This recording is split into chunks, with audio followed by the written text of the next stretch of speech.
Hey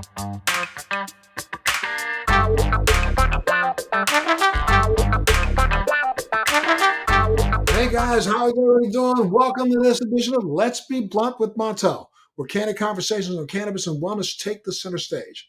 In today's episode, we have an inspiring guest, a former athlete, retired airline professional, and longtime cannabis advocate. He shares his incredible personal narrative in his brand new book called Pain is My Companion. This powerful account chronicles his journey of resilience and transformation, revealing how he navigated chronic pain and discovered the healing properties of cannabis. Russell Langhammer, thank you so much for being a part of the show today, sir. I'm blessed to be here. Thank you for having me, sir. Absolutely. Look, it's an absolute pleasure to have you on today's show. Your story of resilience and transformation is one that deeply resonates with a lot of people. Let's go back and start from your early years. You mentioned that in your childhood that you had some challenges, but sports became a crucial outlet for you. How did that all begin? I was blessed. I was in a very traumatic and trauma-based household, and some coaches in a small town that I was being raised in saw some potential, and they took advantage, and they helped me escape those situations, and sports became my life. Gotcha. So you started early on lifting weights and becoming an athlete. You played what, football and Yes, track? sir. I played football. I ran track. I was a champion hurdler. I was a really fast running back, and got a scholarship. Went on to college. Actually made it to the pro level, and then I blew out my knee, which is very common. And as things started progressing, I started using a lot of steroids and a lot of cannabis, and the doctors would prescribe a lot of medicine. And those medicines almost ruined my life. Wow. But now you were recreationally using cannabis back then, not thinking about it as a medical or for medical purposes. You went through a period of time bodybuilding, but you were bodybuilding, you were also a power lifter, right? Yes, sir. I became a pro power lifter in 1993. I wanted to stay competitive when I couldn't play football anymore, and I was bodybuilding, doing really well, but I could never beat Ronnie Coleman, the 8-time champion. So I pursued, I wanted to get my pro card. I did it that way, and was running around with Kerry Von Erich and the Ultimate Warrior and hanging out with the big boys and partying, and cannabis was always involved. We had to lie about it, of course. Of course. Yeah, it's very interesting. To a lot of people, when you throw out the name Ronnie Coleman, for those who are listening and tuned into this podcast, you ought to go look up Ronnie Coleman. He was considered one of the biggest of the bodybuilders ever, man. I'm telling you, it would have been tough to compete against him. You ain't kidding. Well, it's funny because we broke our back in the same. I was involved in an accident at the airport, and we broke our back in the exact same area, in L4, L5, and S1. And Ronnie's not walking right now. I also received a brain injury, and with psilocybin microdoses, I'm able to communicate almost problem free. But Ronnie can barely walk, and it's when we do this to our bodies. A lot of the doctors, we follow their orders, Montel, and some of those doctors were not trained with whole plant medicine. And I feel like I'm doing way better than Ronnie at this point because we're the same age. We're both 60 years old, and I'm on my 4th pacemaker. But Wow. he has to walk with the help, and I can make it. I just got back from Playa del Carmen and caught me a couple of barracuda. And with the benefit of whole plant medicine, I'm able to live almost a normal life, because a lot of athletes can't make it at this point. Well, you talked a little bit about this, like while you were still bodybuilding and then you were powerlifting, you had an extreme accident at the Dallas Fort Worth airport. You fell off of like a gurney or something and broke your back. Sir. Something we do every day. I was just parking an airplane in an ice storm, which is very rare in Texas. And after parking the plane, I slipped and I fell 17 feet. And, it was like the Humpty Dumpty. I fell and broke my back, and I busted my head too. And that caused a lot of problems.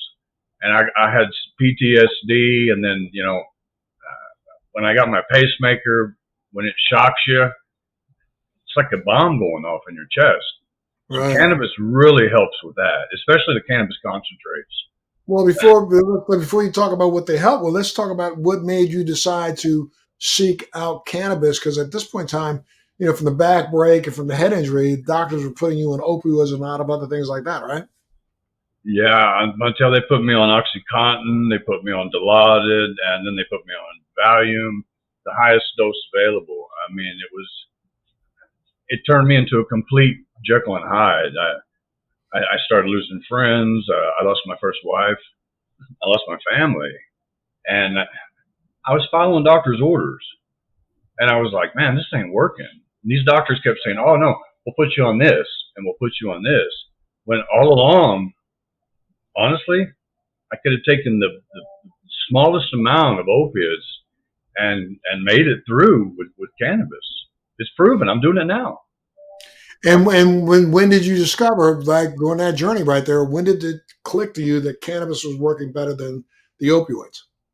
I joined the normal DFW normal here in Dallas and started exploring all my options because I used cannabis secretly as a child. I used to steal it from my mother, Mm-hmm. Mm-hmm. and it's in the book. And we always use cannabis recreationally rather than drink because as an athlete, hangovers don't mix with football practice. Right. And my father was a military man, and thank you for your service, by the way. Well, I appreciate that. Thank you, sir. My father was a military man, so he was very strict when I was around him. But I rebelled, and eventually it became my secret go-to for any problems. Got it. And then when this thing happened, you realized that you already, identified for yourself that cannabis kind of worked, that helped you get off of the opioids, and you started getting your pain relief through cannabis, correct? Well, another thing, all the years of opioid abuse, I also had a cancerous infection in my mouth in '09. Reason I had the pacemaker to attack my heart. All the years of those opiates and benzos, Montel, my heart went. And in 2019, I was hospitalized 25 times. I died here on my floor. My pacemaker shocked me back. And the doctors just kept saying, they gave me last rites in March of 2019. Go home and get your affairs in order. And I'm not ready for that. And they kept asking me, what do you want to do? They put me on the heart transplant list, and I refused that because you're not allowed to use cannabis. And once you turn 50, they put you at the back of the line. So I'm like, I'm going to do this the old-fashioned way. I'm going to use a good diet. I'm going to go back to my bodybuilding and my powerlifting days and what the coaches growing up taught me, and it's working. Look, I'm back. I have a wonderful family now. I've been married almost 20 years. Have no addiction problems whatsoever. If I get shocked by my pacemaker, which happens quite a lot with my rhythm issues, they'll prescribe me an opiate, but then at 4 to 6 hours later, I'll kill it with Narcan. Actually, buprenorphine now. And I have a very good support system. And my doctors, all my cardiologists, thank God, are from India, and they accept cannabis because the people like yourself have opened so many eyes. You took a big journey back in that time, did you not? Going around the world, you went to India and other places to. I went to Buenos Aires. I went to Buenos Aires. I went to Germany. I went to Hungary, and I told my story. And people were like, "You're supposed to be dead," and I'm like, "I know. Isn't it great? I'm not." And you explored all kinds of ancient remedies, did you not? Yes, sir. I found what works for me is the cannabis concentrates. I like Rick Simpson oil. I love dabs, and I like flower. But I combine that with daily microdosing of psilocybin, and that's what works for me. I tried microdosing LSD, and once again, I recreationally played with those substances in college while I was playing football. And I mean, I never thought that I would be using them to stay off opiates and to be able to communicate and just to live a halfway normal life. I can work out again. And I can remember the first cardiologist that I had at Methodist Hospital here in Dallas, they put me on amiodarone, Ticosin, and mexilatine and said, you can never travel again. You can never work out again. You're done. And Montel, I just didn't accept that. Mm-hmm. I mean, call me a rebel, but the athlete in me, I mean, this is my last chance at life. You know, and I've been to all these places but brother, you living in a state where, you know, cannabis and any cannabis types of treatments are illegal. I don't want you to put yourself in a bad position to explain, but I mean, how's it been trying to navigate in a state where you have to go out of state to get what you need? It has been a challenge, sir. I joined a local organization here, DFW Normal, and I affiliated myself with professionals. One of my senators, Senator Royce West here in Oak Cliff in Dallas, I went down, I knocked on his door in Austin. I went to Governor Abbott. And what was ironic is I got shocked by my pacemaker the night before because we were down on 6th Street in Austin. And I got out of rhythm and got shocked. And I had to go to Del Seaton Hospital. And I didn't get any sleep. I was all messed up. And they said, you still want to go? And I said, yes. They need to see me in this situation. They put me in a wheelchair. And here I am in a wheelchair, face to face, talking to Governor Abbott and talking to all these people. And I told them, I'm a grandfather. I want to be able to medicate with this medicine rather than oxycodone or what the medicine that I lost everything with, which was legal, which allowed me to push airplanes, which allowed me to run a crew at DFW Airport. If I would have been caught using cannabis, Montel, my career would have been over, sir. Right. I don't feel that's right. How did the governor respond when you were talking to him? Like I was a jerk. Ted Cruz didn't want to talk to me about it. Senator Royce West understood because here I had to go from living in the high life of Dallas-Fort Worth. I lived in South Lake, and then I lived in Bedford, which are the upper areas. And when I got sick, they put me on Social Security disability and told me, I had to move to the hood. I'm just gonna be honest with you, bro. I live in the hood. Sure. And when I got over here, it was a slap in the face. And I mean, cops pull people over here just for a gram of weed, and they'll arrest them. Right. And that's why I decided I want to join the fight. I mean, I have a little bit of education, and through sports, I spoke on media a lot. So I thought, I'm going to go and I'm going to join one of these organizations. At first, they thought I was a cop. Right. They did. They thought I was a cop because I was an older man. I looked conservative, and it scared them. But once they saw my passion, and once they saw, especially when I went down with my heart, all that's well documented. I got back up, and within 4 months of open heart surgery, I was back in Germany. Wow. And then we went all the way to Budapest. And I was with cannabis activists, and I also got to see my family, which I thought I would never see again, because when the doctors told me you're going to die, I was blown away. It gave me a feeling of being useless. Wow. You know, then tell me now, you found that full extract cannabis oil is what helps you best, right? Full extract cannabis oil and dabs. I like to use to concentrate.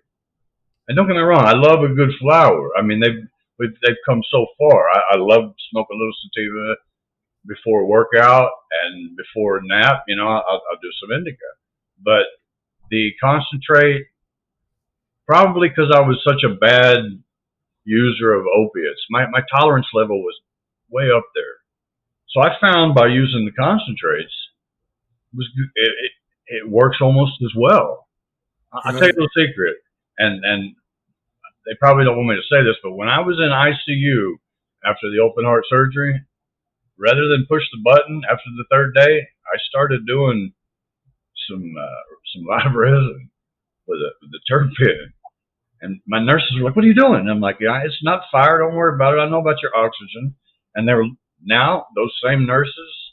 When I go back up to Baylor, I teach a class there at times about pacemakers called Wired for Life, and I talk about my cannabis and psilocybin use openly. Wow. And now, how do you feel about this current stigma still, even today, about using cannabis and, trying to use it in the context of recovery and healing? It's crazy where, anecdotally, there's so much information out there. I find it hard to believe that, we know that 9 out of every 10 people seem to support cannabis for medical purposes. What do you think about this crazy stigma that's still going on? Well, I think it's not. I think it's wrong because honestly, it's still a Schedule One drug, and that's not right. I mean, it has helped. I'm a walking billboard for the benefits of cannabis, okay, and the psilocybin, but mainly cannabis because I use a CBD.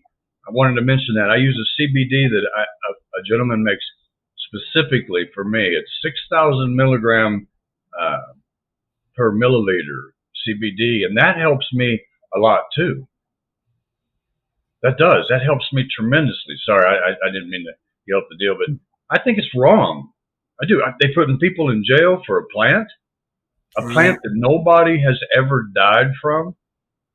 And you speak out a lot about it now, still, all over the world, but you also speak out a lot about it in Texas.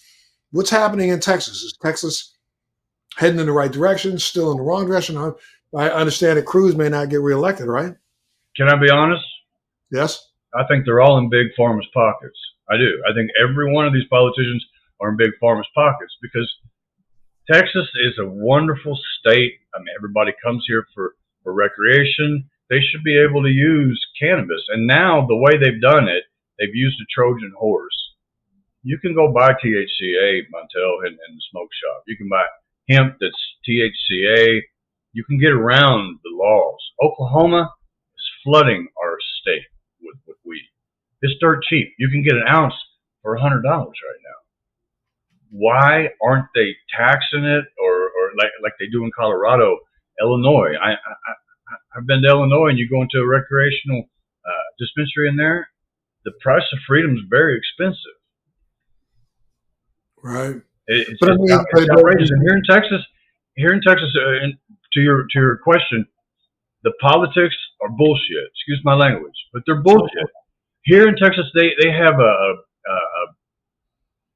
what is it called? That's my brain injury. Texas Compassionate Use Fund, teacup. It's 1% gummies. 1% gummies, Montel. That's not going to help me.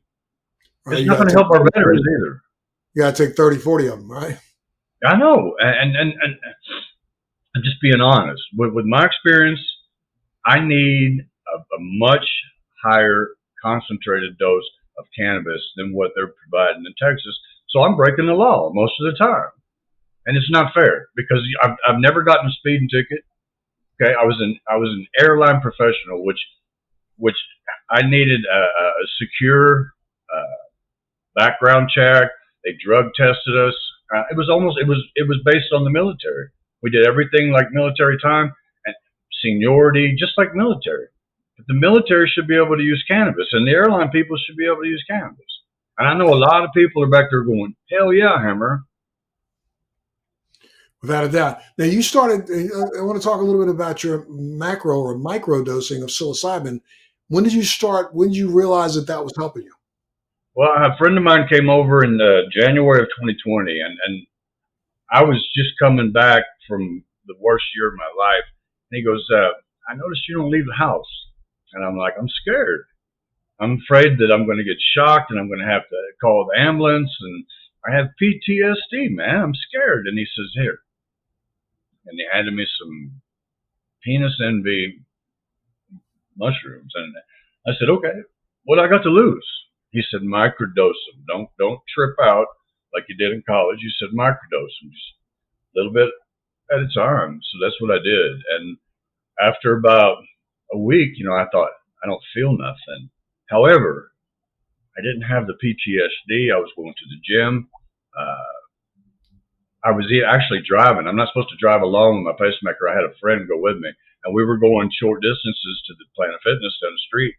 I was covering up and pumping it up, and it helped me push past that PTSD that so many people take Xanax for, or they'll take Valium for. I took my microdoses and I had zero problems. I didn't freak out. I didn't become manic. I used to really, you know, get crazy because of the brain injury. Now, no, it just kind of bounces off of you. And I'm being studied by different doctors, and I know in Johns Hopkins they're realizing that people are making tremendous progress.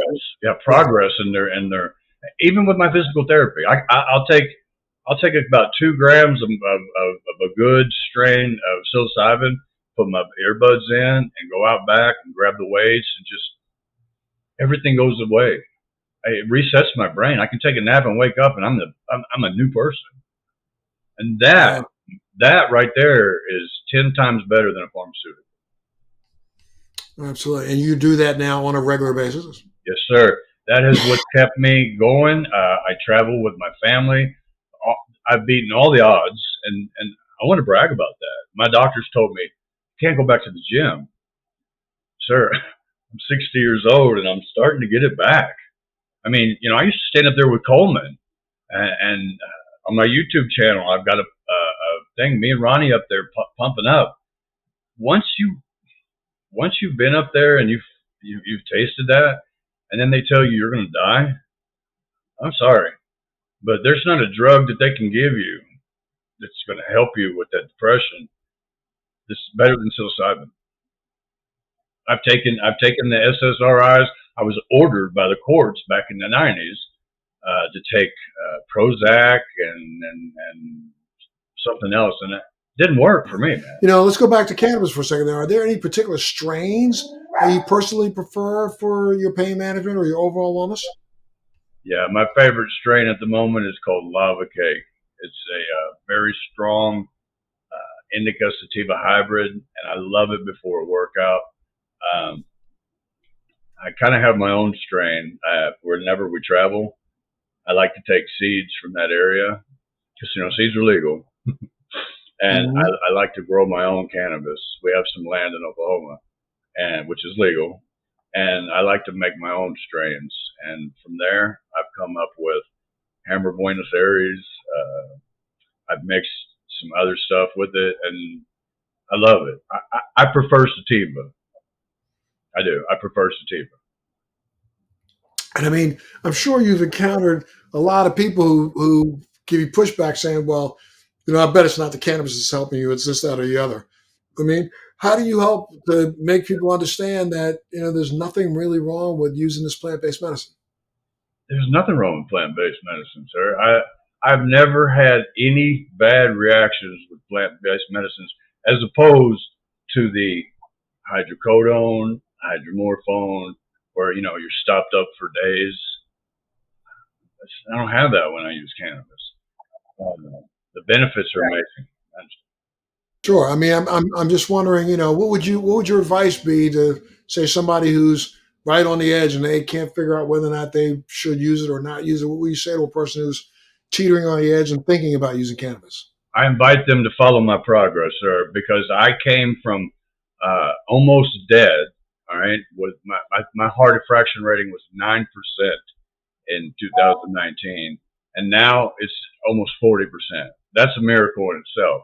I invite them to just follow people like myself, because a lot of people said, "Oh, you shouldn't be doing concentrates because of your heart. It's going to raise your blood pressure." Sorry, that's a myth. That's false. And through me, I invite these people to learn, because I'm not a master. I've been using cannabis since I was 12 years old, sir. I'll be 60 next April, and I'm still learning. I never knew that cannabis could be this good with the concentrates. The Rick Simpson oil. I mean, you can take the Rick Simpson oil, not smell bad, not have the odor, and walk around all day feeling great. What's wrong with that? Nothing. And you know, I mean, you're starting to notice that. Are you still doing a lot of activism around the country, not just in Texas? I, I, I am. I'm doing activism here in Texas mainly because we need whole plant medicine. We need freedom here in Texas overall. Every state around us has medical program and recreational programs, and Mexico is on our border. They've decriminalized it. They've legalized all kinds of drugs in Mexico. So I feel big pharma is holding us back. I do. I want to be honest. I feel big pharma is holding us back, and our politicians need to understand. It doesn't matter if you're Republican. It doesn't matter if you're Democrat or Libertarian. I know plenty of Republicans who use cannabis, Montel. They just don't talk about it, and that's not Absolutely. right.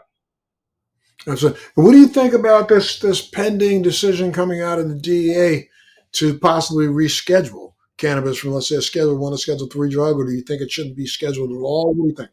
I think it's a positive step because I'm familiar, unfortunately, with pharmaceuticals and the classification.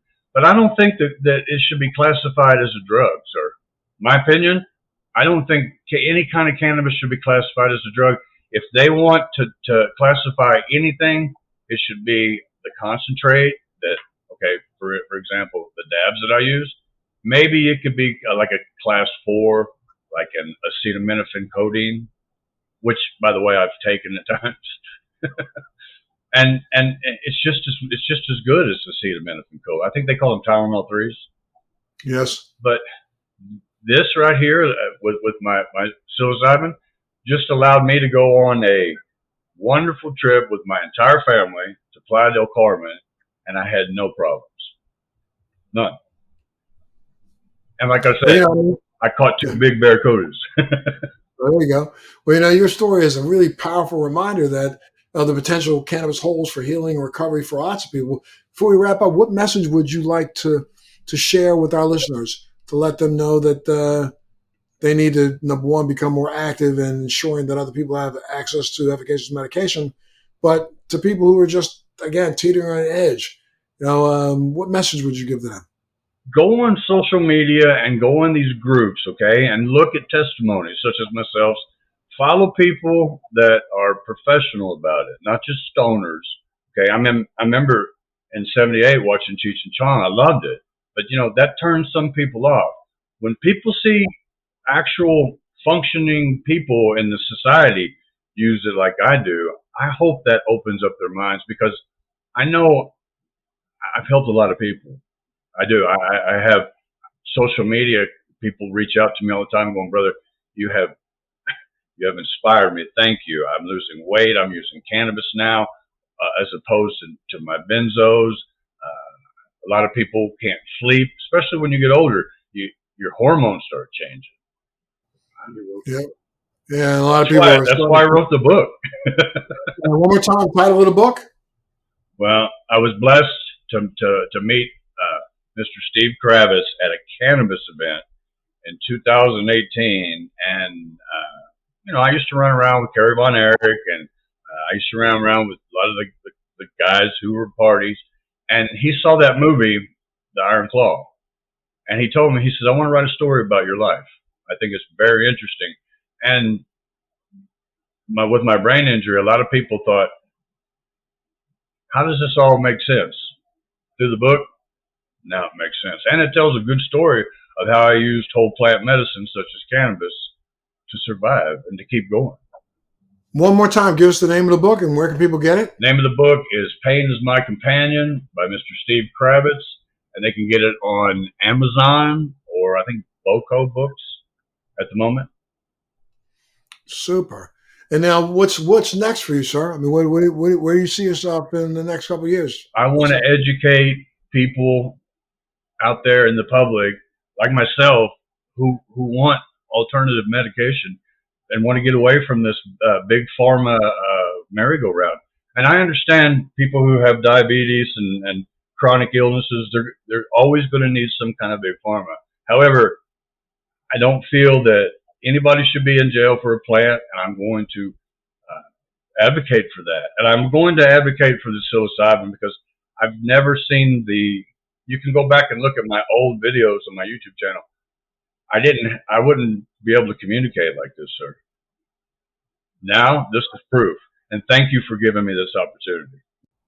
No, I got to thank you so much for sharing your story here. And to our listeners, I want to remind them, they got to stay informed, stay curious, and going to websites like yours will help them achieve what they're looking for.